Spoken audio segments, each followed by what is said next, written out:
All right, y'all, welcome back to the show. It's Anti-War Radio.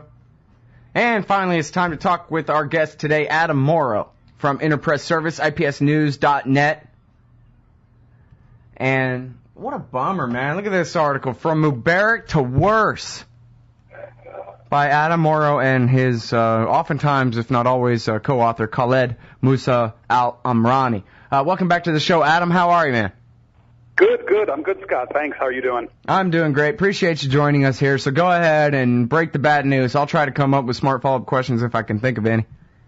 Sure. Well, as your listeners probably know, Egypt had its first ever free multi-candidate presidential elections last week, the end of last week, on Wednesday and Thursday. And the final results of which were finally just released. I think it was yesterday. The final official vote tally was finally released yesterday. And much of the country was surprised to discover that the two leading candidates who will be facing each other in a presidential runoff vote next month were the Muslim Brotherhood candidate and a candidate, Ahmed Shafiq, who is actually closely associated with the former Mubarak regime, who actually served as a civil aviation minister for a very long time under Mubarak and actually served as Mubarak's last acting prime minister at the height of last year's revolution. So a lot of people here are sort of in a bind right now, certainly amongst the more liberal or leftist quarters are in a bind right now as they will be forced to make a decision next month between, like I said, the Muslim Brotherhood candidate and a candidate who is very closely associated with the overthrown Mubarak regime. So that's quite interesting turn of events. Yeah. Let's see, there's so many different questions to ask here. I guess, first and foremost... I know, nobody knows really sort of where to begin. Everybody here is sort of in a sense of shock right now. Yeah, a very limited set of options, as you say. But whose side, because it's a very limited set of options for the CIA and the State Department, too. And, that's my primary interest is in what I wish was the non-intervention of the American government on the issue, and so I always want to know what's the opposite of that. Who are they backing? What are they doing? Who are they threatening? What are they threatening to withhold or to do to have their way? Right. Well, I mean, theoretically speaking, their choice. I'm sure that their choice would logically fall with the Mubarak regime holdover, Ahmed Shafiq. Because as we all know, the Mubarak regime, for the 30 years that it was in power, especially in the last 10 years of Mubarak's tenure, was a very, very important asset of United States foreign policy making and Israeli foreign policy making. Mubarak was even described at one point by Israeli officials as a strategic treasure. So the idea of I would assume that as far as the CIA is concerned and these types of agencies, that they would certainly want Ahmed Shafiq, the former Mubarak man, and would be much less enthusiastic about having a Muslim Brotherhood figure assume the presidency. Well, now, is that a part of the discussion in Egypt where kind of everybody knows that America's on the side of this or that? And if so, does it make a difference in how people perceive the situation? That's a very good question, and it's been kind of disappointing because, everybody's attention in Egypt over the last year, or even in the last 15 months, I'd say, of the revolution, but especially in the last year, the last 6 months, everybody's attention has been very, very focused on domestic issues and foreign policy issues that you would think would play a larger role in the way people thought. All of that stuff has been put on the back burner for the most part. For example, the Gaza issue, which we talk about quite often when I speak to you, the issue of the siege on Gaza and the long-standing closure of the Egypt-Gaza border, for example. Nobody has talked about. It's been 8 months since I've heard anybody even talk about that. In the wake of the I could even understand how people might rationalize that away and say, well, we have to wait on that. We got, first things first and this and that kind of thing. But the question of whose side is America on? When Hosni Mubarak was their American-backed puppet military dictator all this time, when they are, relatively speaking, a very weak state in comparison to the U.S., which is attempting to rule the entire region and wage a counter-revolution against what they pulled off so far, for them to not have whose side is the CIA on, whose side is the CIA working for right now on the tip of their tongue at every minute, to me is absolutely mystifying, if that's really the case. That they think that this is all about Egypt? Give me a break, man. Yeah. Yeah. People see things. People are seeing things from a very, very domestic perspective. Domestic issues are absolutely at the top of the agenda. Far more people are talking about what to expect from Islamist rulership. Far more people are talking about, the Muslim Brotherhood is going to make all women wear the, cover their hair, and there's a lot of things are being exaggerated right now in terms of what an Islamist president would do. And the Muslim Brotherhood, meanwhile, is bending over backwards to reassure everybody. For example, the Muslim Brotherhood candidate today just came out, Mohammed Morsi, just came out today and said unequivocally, for example, that there would be no dress codes. They don't plan to force any dress codes on anybody. Women aren't going to be forced to cover their hair or anything like that. They just came out and announced that today, which I think is important. Mm-hmm. Yeah, well, definitely it is.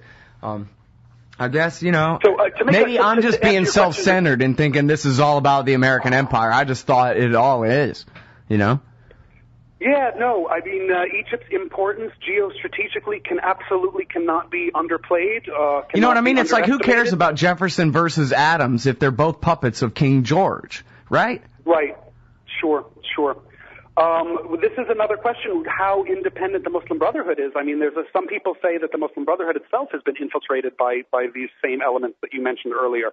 They certainly go back in history. I don't know if anybody has... If you ever hear about somebody documenting very current day stuff about that, I'd love to see it.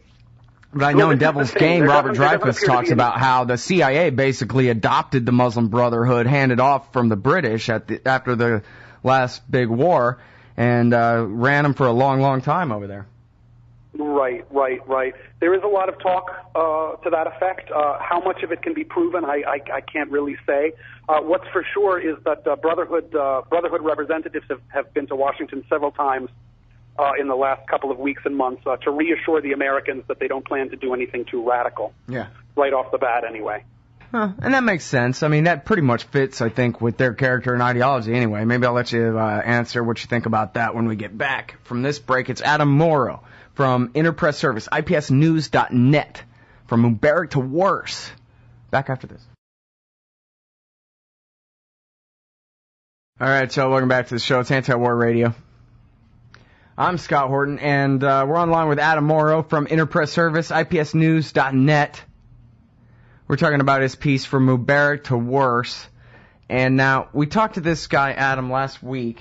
Oh, wait, I was going to let you answer about my wild assertion right as we were going out to break, that the Muslim Brotherhood, for them to play it cool, to reassure Washington about what, continuity there's going to be in terms of Egyptian foreign policy and other things that matter very much to the U.S. government, that pretty much fits with their character, right? They're not a bunch of barn-burning radicals over there. They're the conservatives. They're like basically right-wing Republicans. Not that I'm okay with that, but just that they're conservatives, not radicals. They don't want to start a war. They can reassure Obama that their policy toward Israel is not going to change, for example, with a straight face, because they're not lying. It's not going to. They want the status quo. They're power. They're the richest, or at least, the very, very upper middle classist type people in the society who want things to stay where it is. Yeah, the organization definitely includes many members that could be described that way. As I was saying earlier, their first choice presidential candidate, who was actually subsequently disqualified from the election because of legal issues, is an incredibly successful businessman. Khairat al-Shatar was, like I said, their first choice presidential candidate. I mean, this is a guy who's managed to make millions, possibly even billions of dollars in his sprawling business empire. So yeah, they definitely have wealthy businessmen in their ranks as well, who have played a big role in financing the group. Also, bear in mind that they are a very pragmatic organization. Like you said, they're not into burning barns and all of this sort of going off half-cocked and making wild statements. Everything they do is very, very carefully studied. All their options are weighed against one another. This is a group that's been around has an 80-year history playing the political game, even though most of that history it was forced underground. But yeah, that's the way you described them in a very good way. They're very pragmatic and are not likely to do anything that would give the United States an excuse to come down on them. Although that being said, it should be noted that from what I understand, the Muslim Brotherhood presidential candidate Mohammed Morsi has promised to open the Rafah border should he be elected. So from what I understand, he said one of the first things he'll do would be to open the border, which is quite interesting. It'll be very interesting to see what the reaction will be by the United States and by Israel to that. Well, first he's got to live up to his promise, then we'll see their reaction. But that's anyway, true. Yeah, that's true. I'm sorry to be so negative. I just can't imagine things ever working out for the people of Gaza. I mean, how are they supposed to? I don't know. No, I agree. They're totally in a bind. Although, if you remember, right after the revolution, I mean, we had some conversations back then, and everybody was, Gaza was very much at the forefront of everything. Opening the Rafah border was even considered one of the initial demands of the revolution. And yet, like I said, over the course of the last year, with all of the weird stuff that's happened here and all of these clashes and all of these different political groups coming to blows, foreign policy issues have been put firmly on the back burner. And everybody right now is focused on domestic issues, including we haven't even mentioned this yet. Egypt has yet to have a constitution, still doesn't have a working constitution that will define the exact powers and precise authority of the coming president. So Egypt is actually in the process of electing a president whose powers haven't even been defined yet. So this is another big issue. Yeah, well, and there was a bit of a thaw between Egypt and Iran there, or the beginning of one about a year ago. Whatever happened to that? Anything? This was another thing that very much was brought to the fore following the revolution. If you remember, there was a foreign minister who served briefly named Nabil al-Arabi. He was the first post-revolution foreign minister, and he said explicitly that he planned to open relations with Iran, which have been frozen. Egypt-Iran relations have been frozen since 1979. So there was some talk on that front as well. And again, this is another issue that's very much been pushed into the background in light of recent events. Well, as long as we're all bringing up old stuff here, a big part of what we talked about a year ago, too, was that, and this is the subject of an interview I did with a guy last week from Counterpunch as well, which is that the Egyptian military is the state, and not just that, they are the country. Man, they own some super majority of the economy. There is no real independent capitalist system there outside of the military state. It's probably even maybe worse than China along those lines, percentage-wise, with the PLA doing the business of regular business. So that's something that's really hard where, you can have different guys in suits competing over who gets to be the guy in this suit. But if the entire state is owned, all the capital of the country is owned by the military, then, what's any of this except a beauty pageant, Yeah, no, it's true. It's like running for class president when the principal has all the power, not you, Right. This is the exact information about that has been very difficult to get because it was illegal to even publish information about the armed forces before the revolution in Mubarak's time.